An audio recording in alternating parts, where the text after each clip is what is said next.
We're driving cars on a Mars tonight. We're blasting off to the stars tonight. We wanna go, go. We wanna go, go.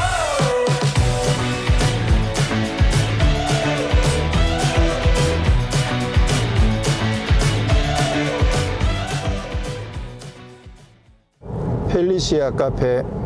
이곳을 목적지로 설정할까요? 예. 안녕하세요. 오티널 박기도입니다. 네, 오늘은 드디어 기아의 The All New 니로, 2세대 니로 하이브리드 모델을 시승합니다. 오늘 시승회 형태로 진행을 하고요. 그래서 시승 시간이 한 2시간, 3시간 정도밖에 안 된다는 점 좀 이해를 해주시기 바랍니다. 자, 워커힐 호텔에서 출발을 해가지고요. 지금 양평에 있는 펠리시아까지 가려고 하거든요. 근데 이번에 니로는 지난번 서울 모빌리티 쇼에서 외관 디자인이랑 실내를 살짝 엿봤었죠. 그러고 나서 최근에 이제 사전 계약을 시작을 했고요. 벌써 사전 계약이 엄청나게 많이 된 걸로 알고 있습니다. 디자인에서 상당히 큰 호평을 받고 있는 상황이고, 또 차체도 조금 더 커지고 그러다 보니까, 그리고 또 편의 장비들도 굉장히 많이 보강이 됐고, 그래서 많은 분들이 지금 니로를 기다리고 계시는데, 가격이 또 조금 오른 부분들도 있긴 하죠. 그래서 과연 기아 이번에 신형 니로의 상품성은 얼마나 좋아졌을지 한번 확인을 해보겠습니다. 우선 주행을 먼저 시작을 했는데요. 일단 사이즈라든가 또 실내 공간이라든가 디자인 이런 부분들은 펠리시아에 가서 잠깐 살펴보기로 하고, 우선은 먼저 주행에 좀 집중해서 먼저 살펴보도록 하겠습니다. 일단 파워트레인이 기존 니로랑 사실 똑같습니다. 근데 변속기가 이제 2세대 6단 DCT로 바뀌었고, 그러면서 연비가 기존보다 굉장히 많이 높아졌죠. 그래서 기본 연비가 16인치 휠을 장착했을 때 20.8km 리터당, 네, 엄청나죠. 와. 그래서 기아에서는 SUV, 국내 SUV 기준으로 최고 연비다 이렇게 이야기를 하고 있는데, 어쨌거나 20.8 기본형 16인치 휠을 장착했을 때 그렇고요. 지금은 18인치 휠에다가 빌트인 캠까지 장착을 하게 되면, 그러면 연비는 18.8이 나옵니다. 그 정도만 하더라도 사실 상당히 놀라운 연비라고 할 수가 있겠죠. 자, 일단 처음 출발하면서 느껴지는 부분은 승차감이 굉장히 매끄럽습니다. 물론 기존의 니로도 승차감이 상당히 좋았죠. 특히 뒤쪽에 이제 멀티링크 서스펜션이 적용되어 있기 때문에 기존에도 승차감이 상당히 좋았는데, 이번에도 승차감 일단 좋고요. 제가 느끼기에는 기존 니로보다 조금 더 단단하지 않은가 라는 느낌이 듭니다. 힘은 기본적으로 충분히 넉넉합니다. 1.6 가솔린 엔진이 105마력이고 전기 모터가 32kW, 또 환산하면 한 43.5마력 정도 되는데, 사실 105마력에다가 43마력 더하면 거의 150마력 가까이 되죠. 그리고 150마력 정도면 차체 크기를 생각했을 때 상당히 강력한 편입니다. 특히나 이게 토크가 가솔린 엔진의 토크보다 전기 모터의 토크가 훨씬 더 높아요. 그런 정도가 되다 보니까 사실 초기 응답성이 나름 괜찮은 편이긴 한데, 출발하면서부터 힘에 대해서는 별로 걱정 안 해도 될 만큼 여유 있는 편이긴 한데요. 아무래도 이제 4기통 1.6 엔진이 내는 사운드 자체가 아주 고급스러운 느낌은 아니죠. 약간은 카랑카랑한 그런 형태의 엔진 사운드를 들려주는 점. 딱 4기통 소리가 딱 나죠. 지금 아무래도 이제 강변북로 올림픽대로를 타고 있어서 그렇긴 하겠지만, 승차감은 이 정도면 상당히 좋습니다. 뒤쪽에도 지금 멀티링크가 적용되어 있는데요. 뒤에 승차감 어때요? 매끄럽게 좋아요. 불편한 건 없어요?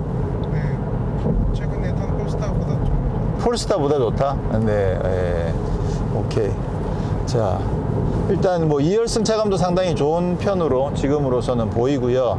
이따가 산길에 가서 와인딩도 타고 또 시골길도 가면서 승차감은 조금 더 확인해 보도록 하겠습니다. 네, 이번에 신형 니로에는 편의 장비들이 정말 많이 적용이 됐는데요. 자, 대표적으로 헤드업 디스플레이가 적용됐습니다. 그것도 컴바이너 타입이 아니고 유리창에 직접 쏘는 헤드업 디스플레이고요. 저 헤드업 디스플레이는 스포티지에도 적용되어 있지 않죠. 네, 스포티지에도 없는 헤드업 디스플레이가 지금 니로에 적용되어 있어 가지고 와, 저거 엄청 마음에 듭니다. 기본적으로 헤드업 디스플레이의 사이즈는 크진 않아요. 사이즈는 그렇게 큰 편은 아닌데 그래픽과 정보의 내용 자체가 최신 버전이에요. 그래서 이 내비게이션 정보를 굉장히 잘 보여주고 있거든요. 요런 그림이 내비게이션 헤드업 디스플레이에 그대로 표시가 되면서 정확한 정보들을 주고 있어 가지고 굉장히 헤드업 디스플레이가 굉장히 좋아요. 유용성이 굉장히 좋다고 볼 수 있겠죠. 그리고 기본적으로 뭐 스마트 크루즈 컨트롤이나 차로 유지 이런 부분들, 통풍 시트 이런 부분들은 뭐 기본적으로 다 적용이 되어 있고요.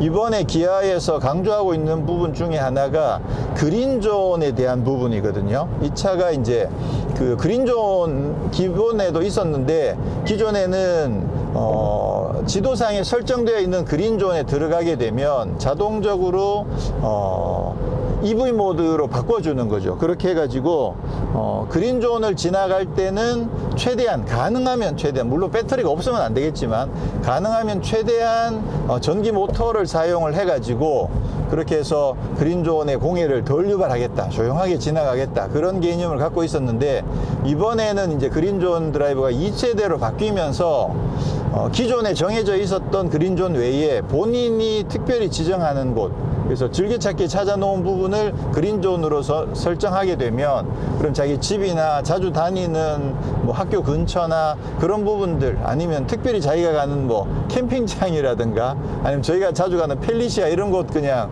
설정을 해 놓으면 그곳도 지나갈 때 EV 모드로 지나가 준다라는 거죠. 그리고 이번에 기아에서 특별히 강조를 많이 하고 있는 부분이 그 지속 가능성에 대한 부분이거든요. 그러니까 자동차를 만드는 과정에서 기존에는 이제 연비를 좋게 해서 환경에 최대한 부담을 적게 주겠다라는 거에서 최근에는 자동차를 만드는 과정에서도 최대한 공해를 덜 유발하겠다라는 거죠. 그래서 페트병이라든가 그런 부분들을 재활용한 소재를 가지고 시트를 만든다든가 그 BTX 프리 그 부분들을 강조를 해가지고 좀 환경에 무해한 그런 소재 재료를 사용해서 차량을 제조하는 그런 부분들을 좀 더 강조를 많이 하고 있어서 기본적으로 그런 컨셉은 뭐 굉장히 좋다고 봅니다. 과연 그게 실제로 얼마만큼의 효과가 있을지는 뭐 아주 오랜 세월을 두고 봐야 하겠지만 일단 뭐 상당히 좋은 그런 접근법이라고 생각을 합니다. 자, 그럼 급가속을 한번 해보도록 하겠습니다. 이번에도 뒤에 저희 PD가 타고 있거든요. 그래서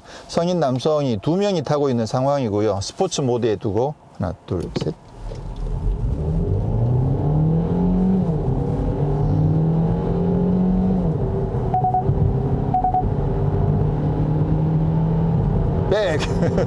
제가 100을 조금 늦게 외쳤는데 뭐 그냥 무난합니다. 아주 뭐 가속이 시원시원하다 이렇게 이야기할 수 있는 수준은 아니긴 해요. 예. 그래도 아무래도 이제 전기 모터가 초반에 힘을 좀 보태다 보니까 초반에 아무래도 좀 굼뜰 수밖에 없는 부분들을 그래도 약간은 해소해주는 그런 느낌을 받고요. 힘은 무난하다고 생각하면 될 것 같습니다. 드라이브 모드가 에코하고 스포츠 2개밖에 없네. 야. 네, 앰비언트 라이트도 적용되어 있긴 한데요. 딱 여기에만 적용되어 있어요. 아, 적용하는 거 기왕이면 좀 한번 둘러주지. 라인이 굉장히 예쁘거든요. 한번 둘러줬으면 좋았을 텐데 이런 생각이 좀 들긴 하네요. 근데 가속은 뭐 중고속까지 그냥 꾸준하게 올라갑니다. 생각보다 뭐 아주 강하게 올라가지는 않는데 그래도 생각보다 꾸준하게 속도를 잘 밀어주는 상황이고요. 이게 스포츠 모드가 되면 스티어링 휠이 조금 더 무거워져요. 기본적으로 지금 컴포트 모드에서도 이렇게 흔들어 보면 생각보다 굉장히 안정적이거든요. 근데 이게 스포츠 모드가 되면 훨씬 더 묵직해지면서 조금은 더 롤 자체를 살짝 줄여두는 느낌이 듭니다. 핸들 자체가 조금 더 무거워지면서 정교해지는 거죠. 지금 터널 안에 들어왔는데요. 터널 안에서도 지금 100km거든요. 소음은 이 정도면 굉장히 잘 차단이 되어 있죠. 바람 소리도 지금 거의 별로 안 들어왔었고 터널 안에서도 저 정도면 소음은 굉장히 잘 차단이 되어 있는 것 같아요. 지금 앞에는 1열에는 지금 이중 접합 글라스가 적용되어 있거든요. 정숙성도 이 정도면 상당히 좋습니다. 잠시 인테리어를 살펴보면 지난번에도 잠깐 봤습니다만 야, 인테리어가 진짜 장족의 발전입니다. 장족의 발전. 와, 야, 진짜 이렇게 디자인을 잘하나? 일단 레이어와 선을 굉장히 이렇게 멋스럽게 잘 연결했다는 생각이 들고요. 그리고 이 모니터가 지금 연결이 되어 있거든요. 중간에 한번 꺾여요. EV6처럼 커브드는 아니고 중간에 한번 꺾이긴 하는데 그래도 연결되어 있는 파노라마 스타일로 지금 되어 있어서 지금 요거 같은 경우는 10.25인치, 여기도 10.25인치 그렇게 되어 있거든요. 이렇게 하면 굉장히 좋죠, 개방감이. 근데 기왕이면 이거를 이쪽 계기판이랑 모니터를 같은 라인에 놓는 게 더 낫지 않았을까. 요건 디자인적으로 공간 배치 때문에 요 라인을 살리기 위해서 그렇게 했을 거라고 생각을 하는데, 근데 아무래도 이제 모니터도 조금이라도 더 위에 있으면 아무래도 이제 보기 좋으니까 그런 걸 감안했을 때 디자인 때문에 여기 살짝 내려온 부분은 조금 아쉽네요. 자, 그리고 이쪽에 그 에어컨 조절하는 거와 이쪽 모니터, 인포테인먼트 조절하는 부분은 지금 K8과 EV6에 적용되어 있는 것과 같은 방식으로 적용이 되어 있습니다. 가운데 이걸 눌러서 변환하는 거죠. 이게 이제 좀 익숙해져 가지고 이제는 저 같은 경우는 잘 쓰고 있는데 스텝을 한 번 더 밟아야 된다는 부분은 사실 조금 불편하긴 합니다, 여전히. 그리고 누누이 말씀드리는 것처럼 여기 변환하는 요 부분이 좀 좁아서 요것도 여전히 좀 아쉬워요. 요거 폭이 한 2배 정도로만 늘어나 주면 요거 터치하기가 좀 쉬울 거 아니에요. 근데 이게 요 부분 맞춰서 터치하기가 뭐 대충 맞춰도 되긴 합니다만 그래도 조금 더 넓게 적용해 주면 좋지 않았을까, 그런 생각을 여전히 하고 있고요. 그리고 지금 이쪽에 이제 다이얼식 변속기가 적용되어 있는데 요거는 상위 트림에 적용된 겁니다. 기본적으로는 스틱으로 되어 있는 그 변속기가 적용되고요. 요거 아무래도 이제 다이얼식은 그래도 버튼보다는 좀 편하죠. 이쪽에 스타트 버튼도 굉장히 예쁘게 지금 적용되어 있고요.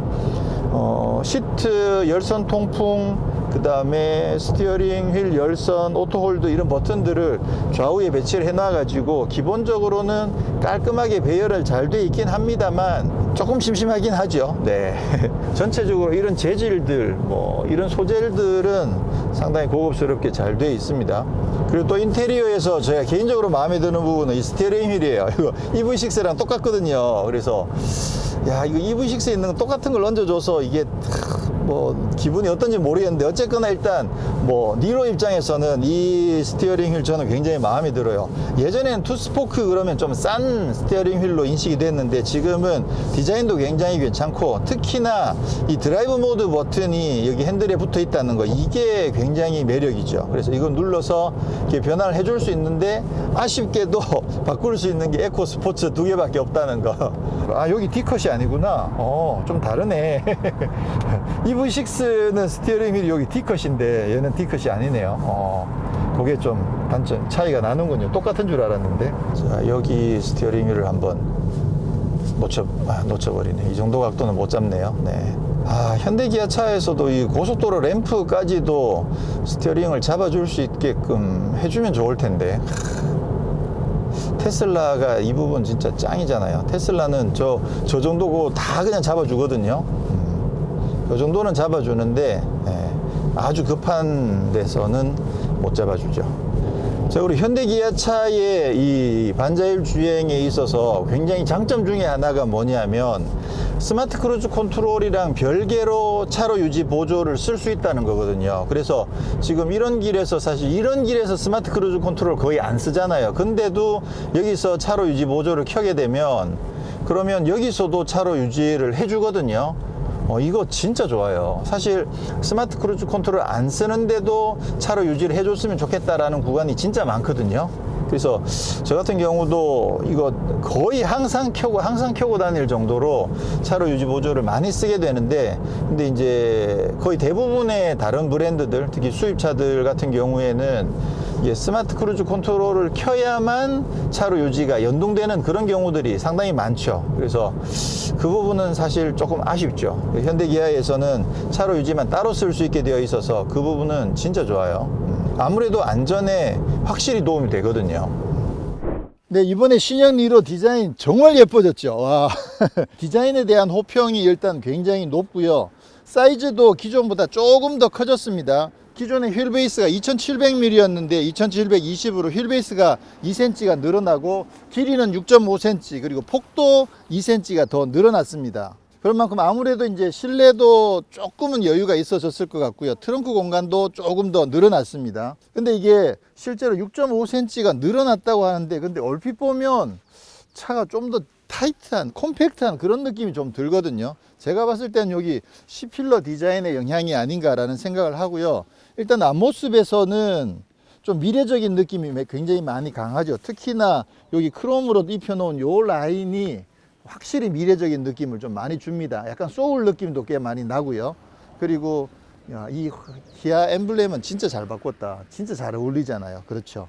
그리고 여기 보시면 아래쪽에 구멍이 여기 살짝 뚫려 있습니다. 여기도 이제 그릴이 뚫려 있는데 전체적으로 막혀 있고, 여기는 또 살짝 뚫려 있고요. 헤드램프는 요게 지금 그 프로젝션 LED 헤드램프가 적용이 되어 있거든요. 근데 기본형은 벌브예요. 그래서 기본형은 동그란 벌브 프로젝션 헤드램프가 기본이고, 이제 위급으로 올라오면 LED 헤드램프가 적용이 되고요. 여기 주간 주행등 요거는 뭐 그 심장박동 펄스를 상징을 했다고 하는데, 볼 때마다 펄스는 위로 핑핑 뛰는 거 아닌가 좀 하고 있습니다. 자, 그리고 사이드 미러도 보시면 이렇게 싹둑 잘라 가지고 공기 흐름을 좀 좋게끔 그렇게 만들어 놨을 것 같은 느낌이 들죠.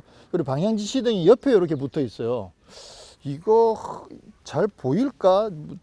이쪽에 보통 이렇게 붙어 있으면 한데 잘 보일지 약간 의심이 되긴 하는데, 그래도 옆에 붙어 있어서 예쁘게 붙어 있습니다. 휠은 기본은 16인치고요. 지금 이 차에는 18인치 위급으로 올라가거나 이제 스타일팩을 선택하시면 18인치 휠이 적용되거든요. 그래서 타이어는 둘두로 45R18 사이즈가 적용되어 있고요. 컨티넨탈의 프로 콘택트 RX 타이어가 장착이 되어 있습니다. 자, 그리고 이번 니로의 디자인의 핵심 중의 핵심, 바로 이쪽 C필러죠. C필러를 이렇게 처리해 놔 가지고, 요거는 사실 솔직히 말하면 요렇게 띠가 형성되어 있는 거는 그 폭스바겐 골프의 어떤 상징 같은 느낌인데, 그런 부분들을 약간 차용을 하면서도 변형을 줘가지고 여기다 부메랑도 넣고요. 그러다 보니까 좀 밋밋한 형태의 커브가 아니라 조금 더 멋스러운 그런 모습들을 만들어 놨습니다. 근데 지금 여기는 바디 컬러로 되어 있잖아요. 근데 사진으로는 아마 투톤을 많이 보셨을 텐데, 기본은 바디 컬러입니다. 기본은 원톤이고, 투톤을 선택하시려면 20만원 20만원 더 내시면 투톤을 선택하실 수가 있고요. 흰색 바디에는 여기 회색이 들어가거든요. 저는 그 회색이 훨씬 더 예쁘더라고요. 근데 파란색이라든가 또 이번에 새로 적용된 시티스케이프 그린 같은 경우에 여기 검정색이 들어가는데, 제 생각에는 그 차들에도 여기 회색을 선택할 수 있게 해주면 좋지 않았을까, 그런 아쉬움이 좀 듭니다. 이거가 어려운가? 여기 꼭 조합을 해야만 되는 이유가, 그래야만 생산이 더 쉬운 건가? 사실 좀 이해가 잘 안 되거든요. 흰색에도 까만색 선택할 수도 있고, 파란색에도 회색 선택할 수도 있고, 그냥 각자 선택해도 크게 어렵지는 않을 것 같은데, 저는 제 생각은 그렇습니다. 그것도 취향이 있으니까. 그리고 여기 오렌지 컬러도 있는데, 오렌지 컬러가 지금 아직 적용이 안 됐죠. 그래서 오렌지 컬러는 또 빨리 나오면 좋겠다는 생각도 들고, 이런 거는 향후에 이제 뭐 그 연식 변경이라든가 그런 걸 하면서 또 바꿀 수도 있을 테니까. 여기에 특히나 이제 이 부분이 아무래도 디자인의 핵심인 만큼, 여기에다가 본인이 원하는 만큼 랩핑을 하는 방법도 있을 것 같아요. 면적이 그렇게 넓지도 않으니까 여기에 다양한 컬러로 랩핑을 하게 되면 나만의 니로를 소유하는 그런 느낌도 줄 것 같아서 상당히 괜찮습니다. 지금 보시면 이쪽을 이렇게 날카롭게 이렇게 면으로 딱 꺾어 놨거든요. 이런 부분들도 전부 다 공기의 흐름을 좋게 하기 위해서 만들어진 장치들이고요. 특히나 여기 안쪽에 구멍을 뚫어 가지고, 여기 이 정도 면에서도 여기에 구멍을 내 가지고 공기의 흐름을 이렇게 좀 빠지게끔 여기 구멍이 뚫려 있거든요. 이런 부분들도 전부 다 아무래도 이제 니로는 좀 더 연비를 많이 신경 쓰는 모델인 만큼 연비를 좋게 하기 위해서 공기의 흐름도 잘 뽑아내도록 만들었고요. 위에 스포일러도 보시면 여기에 이렇게 각이 하나 져 있잖아요. 그리고 이렇게 각도가 져 있는 부분들은 그래도 꽤 많이 있는데, 여기 이 각이 지붕에 저기까지 파여 있어요. 그래서 디자인적으로도 굉장히 멋스럽기도 하고, 글쎄요, 저거를 팜으로 인해서 풍동 테스트에서 공기 흐름을 훨씬 더 좋게 만들었을지 뭐 얼마나 차이가 날지 모르겠습니다만, 디자인적으로 굉장히 신경을 많이 쓴 부분들을 볼 수가 있죠. 그리고 리어 와이퍼는 위에 숨어 있지는 않습니다. 밑에 나와 있고요. 그리고 밑에도 스키드 플레이트를 굉장히 큼지막하게 이렇게 잘 마련해 놨습니다. 뭐 이런 건 디퓨저로 하긴 조금 애매하고, 여기에도 펄스 형태로 디자인 되어 있고요. 여기도 LED 라이트로 다 마감이 되어 있습니다. 자, 그리고 이 차도 스마트 트렁크가 적용되어 있는데요. 그냥 일단 열어보겠습니다. 네, 트렁크 용량도 기존보다 조금 더 늘었습니다. 이 정도면 상당히 반듯하게 잘 돼 있죠. 네, 밑에를 열어보시면, 오, 밑에 공간에 굉장히 여유가 있네. 지금 배터리 같은 경우는 여기 2열 시트 하단에 배터리가 들어가 있고요. 그러다 보니까 이 정도면 공간이 굉장히 여유가 있죠. 지금 요거를 더 많이 낮추지 않은 게 시트랑 좀 플랫하게 만들려고 지금 높이를 조정을 해 놓은 거거든요. 그래서 이렇게 눕혀보면, 그러면 여기가 굉장히 평평하게 여기 단차가 거의 없이 이렇게 지금 만들어져 있죠. 여기도 가서 제가 한번 누워보죠. 얘가 조금 약하구나. 여기가 좀 약해가지고 꿀렁꿀렁한 그런 느낌을 줍니다. 누워보면 길이가 아무래도 뭐 많이 여유 있는 건 아니어서 이렇게 요 정도 거리가, 요게 지금 제가 시트를 타고 온 건데 대각선으로 누우면 완벽하게 누울 수 있네요. 와, 이거 진짜 편하다. 그저께 EV6에서 누워봤었는데 EV6는 여기 길이는 이거보다 훨씬 길긴 한데 이 각도가 조금 더 높거든요. 근데 얘는 조금 더 낮게 되어 있어 가지고 그냥 이 정도로만 누워도 굉장히 편한데요. 여기 천정에 이런 부분들도 요거 마감해 놓은 재질, 이런 것도 그 페트병을 재활용한 그런 소재로 만들어져 있습니다. 앉아보면 앉으면 요 정도, 지금 제일 머리가 깊은 데가 목이 완전히 세워지진 않고요. 목을 약간 거북목으로 넣거나 약간 기울이면 앉을 수 있는 정도, 요 정도의 천정 높이를 확보를 하고 있습니다. 야, 이 정도만 해도 뭐라도 하겠다. EV6는 이거 안 되거든요. EV6는 거의 이렇게 되거든요. 그래서 그 차는 진짜 힘들었는데 이 차는 이 정도면 뭐 뒤에서 뭐라도 다 활동들을 할 수 있을 것 같은데요. 2열은 말씀드렸듯이 휠 베이스가 2cm 정도 더 길어졌거든요. 그래서 생각보다 2열은 이 정도면 꽤 여유가 있습니다. 야, 니로도 이 정도 여유 공간이 있으면 뭐 괜찮네요. 이제 등받이 각도 조절이 되니까 지금 요게 지금 최대한 서 있는 상태고요. 여기서 요게 지금 최대거든요. 최대하면 이 정도면 스포티지나 그런 차만큼은 아닌데, 스포티지보다는 아무래도 많이 높진 않습니다. 그렇긴 한데 이 정도만 해도 굉장히 편하게 이동할 수 있을 것 같아요. 보시면 여기 단차가 요 정도 각도 차이가 벌어지거든요. 네, 그렇습니다. 지금 시트 요거는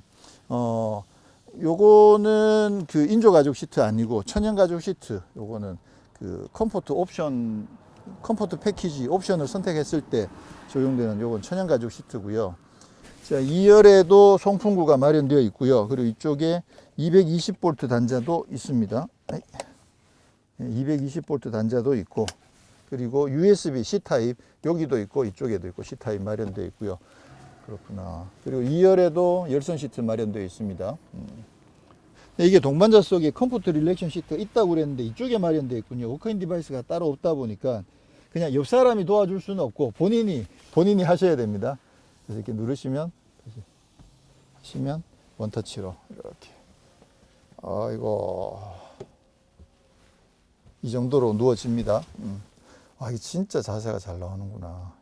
자, 말씀드렸듯이 1.6 자연흡기 가솔린 엔진에 전기 모터가 추가가 되어 있습니다. 가솔린이 105마력, 그리고 전기 모터가 32kW, 환산하면 43.5마력 정도가 되는 거죠. 그래서 합산하면 약 150마력 가까이 됩니다.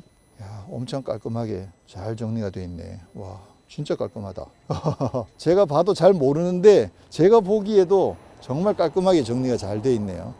그 기본 배터리랑 고전압 배터리가 통합돼 가지고 뒤쪽에 지금 배터리가 장착되어 있고요. 기존보다는 배터리 용량은 조금 줄긴 했는데 기본적으로 이제 배터리의 성능이 계속 좋아지고 있잖아요. 그래서 에너지 밀도도 더 좋아지고, 그런 만큼 부피는 조금 더 작아질 수가 있고 무게도 더 가벼워지고, 그리고 충방전 성능이 훨씬 더 좋아지기 때문에, 그래서 이거 같은 경우에는 주행 거리에 이 충전되어 있는 배터리를 가지고 주행 거리를 늘리는 개념이 아니잖아요. 그래서 얼마나 더 충방전을 효율적으로 잘 해주느냐가 오히려 주행 거리를 연비를 좋게 하는 데 도움이 되는 거거든요. 그래서 배터리의 성능 자체가 많이 개선이 되면서 배터리 용량은 조금 줄긴 했지만 연비는 기존보다 훨씬 더 많이 높아졌다. 네, 그렇게 이해하시면 되겠습니다.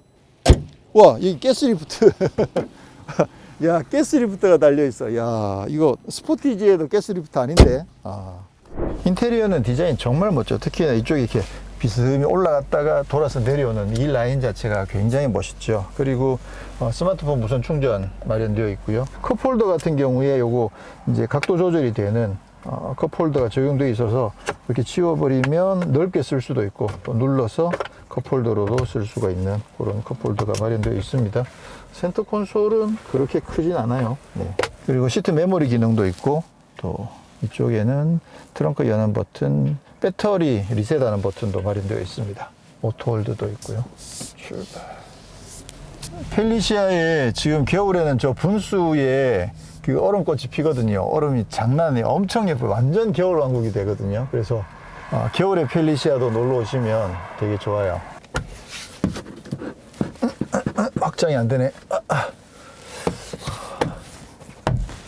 저희가 늘 시승하는 이쪽 시골길이 여기가 노면이 좀 울퉁불퉁한 데가 되게 많거든요. 그래서 이렇게 지나가 보면 이렇게 승차감이 어떤지가 되게 확연히 구분이 돼요. 근데 이 차는 확실히 전체적으로는 꽤 단단하게 세팅이 되어 있으면서 요철을 잘 걸러주는 그런 스타일이어서 전체적으로는 조금 단단한 쪽이다 라고 생각하시면 되고요. 그렇지만 뾰족하게 들어오는 느낌은 없어요.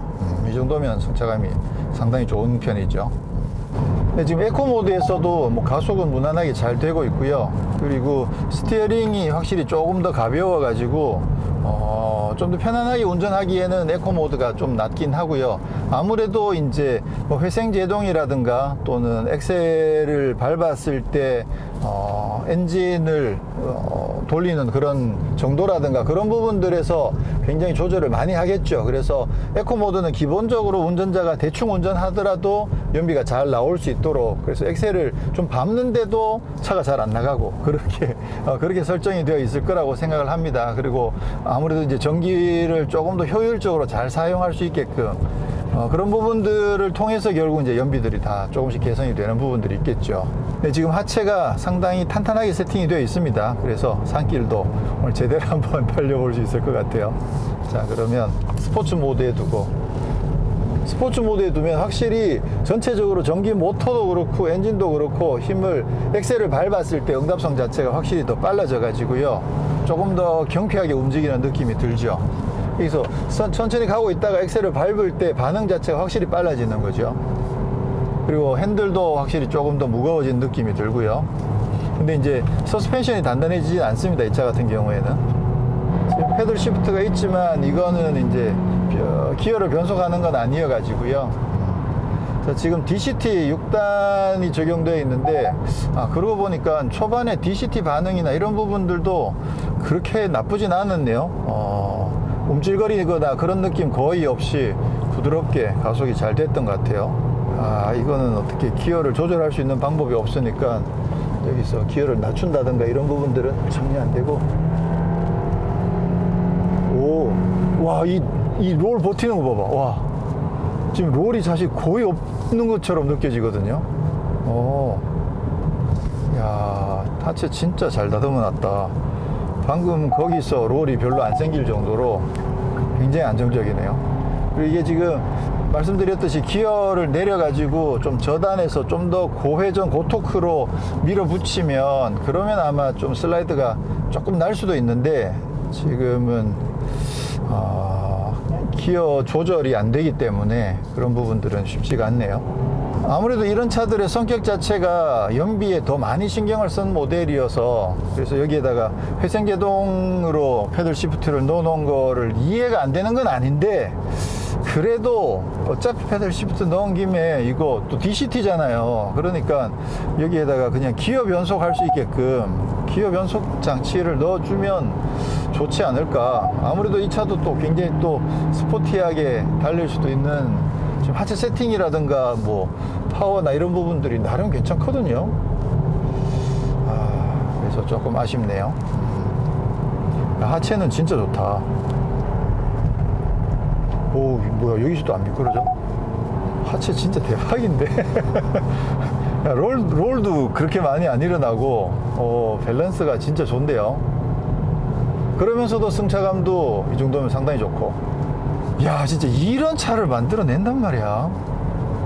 와, 진짜.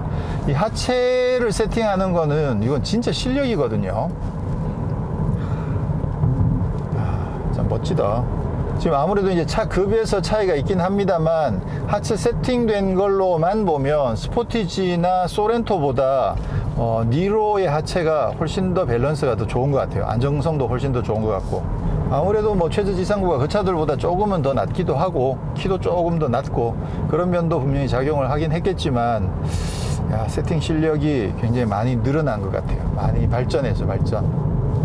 근데 지금 시승차에는 하만카돈 오디오가 적용되어 있거든요. 옵션 60만원짜리 옵션입니다. 근데 여러 번 말씀드린 것처럼 저도 하만카돈 워낙 좋아하는데, 야, 하만카돈을 이렇게 만나볼 수 있다니 진짜 반갑고요.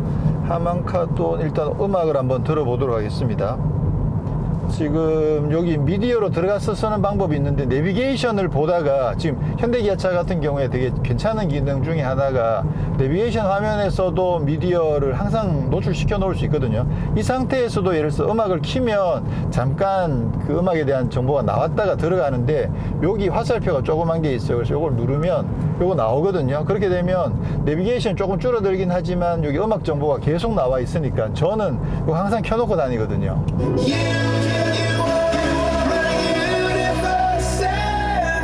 우와, 좋다. 우와, 야, 역시 하만카돈. 엄청 좋은데, 지금 스피커 8개짜리거든요. 근데도 지금 아무래도 공간 자체가 아주 크진 않으니까 이 정도면 오디오는 진짜 괜찮은데요. 그러면 사운드 설정을, 사운드 설정에서는 고급 음향에서는 뭐 별로 없어요. 서라운드를 뭐 한다든가 무슨 뭐 스테이지 모드가 있다든가 그런 건 따로 없고요. 그냥 전통적인 중음, 저음, 고음만 확인을 해서 해야 될 것 같은데, 일단 이 정도로 한번 해보도록 하겠습니다. 춤춰 you dumb dumb. 인생은 대전목만 우리 매일 달려가 언제쯤 고음 몇 개 올렸는데 확실히 소리가 확 바뀌었네. 야, 이 정도면 저는 딱 좋은 것 같아요. 제가 주로 좋아하는 설정이 이 정도인데. So I tell you, I'm maintaining things so predictable. You're an animal. 야, 오디오 진짜 괜찮죠. 이 정도면. 와, 지금 블루투스로 연결한 거거든요. 블루투스로 연결했는데도 사운드가 이 정도 나오면 진짜 괜찮은 것 같아요. 하만카돈은 진짜 가성비 진짜 갑이에요. 와, 진짜 괜찮다. 자, 그러면 스마트 크루즈 컨트롤을 써서 지금 현대기아차의 내비게이션과 스마트 크루즈 컨트롤에 있어서 굉장히 쓰기 편하고 굉장히 좋은 장점 중에 하나가 뭐냐면 구간 단속 이런 부분이에요. 구간 단속이 딱 걸리면 구간 단속에 걸려있는 현재까지 지금 현재 평균 속도가 얼마인지가 다 나오거든요. 이런 거는 정말 세심하게 디테일하게 잘 만들어 넣어놨습니다. 네, 오늘은 이렇게 해서 2세대 기아 올뉴 니로를 시승을 했습니다. 파워트레인은 기존의 1.6 가솔린 하이브리드 똑같긴 합니다만 차체 사이즈가 휠베이스도 조금 커지고 길이도 조금 더 커지고 해서 공간적으로 조금 더 여유 있어졌고요. 무엇보다도 디자인 자체가 정말 매력적으로 예쁘게 디자인돼서 많은 여성분들도 굉장히 많이 좋아하시고 뭐 남성분들도 굉장히 좋아하실 거라고 생각합니다. 저도 굉장히 마음에 드니까. 니로에서 가장 마음에 드는 부분은 저는 일단은 승차감이 안정성도 굉장히 좋으면서 또 부드러워 가지고 굉장히 유럽 스타일로 제가 봤을 때는 세팅을 잘 해놨다는 생각을 합니다. 그 다음에는 뭐 연비는 오늘 지금 시승 연비가 별로 안 나왔어요. 지금 15가 나왔거든요. 근데 요거 이제 시승 연비니까 말하자면 뭐 급가속도 하고 산길도 타고 막 그렇게 했던 연비잖아요. 그렇게 하기 때문에 지금도 스포츠 모드로 주행하고 있거든요. 이러니까 아무래도 연비가 그렇게 탔는데도 15가 나왔으면 사실 굉장히 잘 나온 거죠. 그래서 아마 연비는 뭐 20은 충분히 넘을 거라고 생각하고 들리는 소문에는 뭐 얼마가 나왔다고 25가 나왔다든가 뭐 그런 이야기도 들릴 만큼 연비는 굉장히 잘 나오고 있어서 그 부분도 뭐 사실 니로에 있어서 연비는 뭐 두말하면 잔소리인 장점이죠. 그리고 헤드업 디스플레이도 정말 잘 나왔습니다. 다만 이제 단점, 가장 큰 단점은 이제 가격이 꽤 많이 올랐죠. 구형에 비해서 한 300만 원 정도 이상 오른 것 같은데, 그렇게 따지고 봤을 때 오늘 현재 이 시승차 가격이 3,700만 원이 넘거든요. 그 시그니처에다가 풀옵션이기 때문에 거기 옆에 그 투톤 칼라 그거만 적용하지 않고 지금 풀옵션이다 보니까 지금 이 차 같은 경우는 3,700만 원이 넘는다고요. 그렇게 되면 뭐 액면가로 따지면 소렌토랑 겹치죠. 소렌토 아래급에도 가격이 비슷하게 물리는 정도이기 때문에 사실 뭐 야 그 가격이면 그러면 스포티지 아니 소렌토까지도 넘볼 수 있는 가격이다라는 게 사실 좀 제일 큰 단점이긴 한데, 근데 아무래도 그 차들은 이제 옵션이 이 차만큼 뭐 갖춰져 있진 않겠죠. 그 가격이면. 그렇게 봤을 때 일단 가격이 좀 올라간 부분이 단점이긴 합니다만 기본적으로 상품 구성 자체는 정말 괜찮네요. 그렇게 따져봤을 때 단점이라고 할 수 있는 게 이제 가격, 그 다음에 사륜구동 없는 거, 그 다음에 이쪽의 공간 활용이 조금 심심한 거, 그 외에는 저는 지금으로서는 단점을 잘 못 찾겠어요. 산길 주행까지 해봤는데도 굉장히 매력적이었으니까. 와, 차 진짜 너무 마음에 드는데. 전 하만 카돈이 일단 엄청 마음에 들어요. 아, 이게 또 고민이 되네. 네, 저는 다음에 또 다른 모델로 인사드리도록 하겠습니다. 고맙습니다.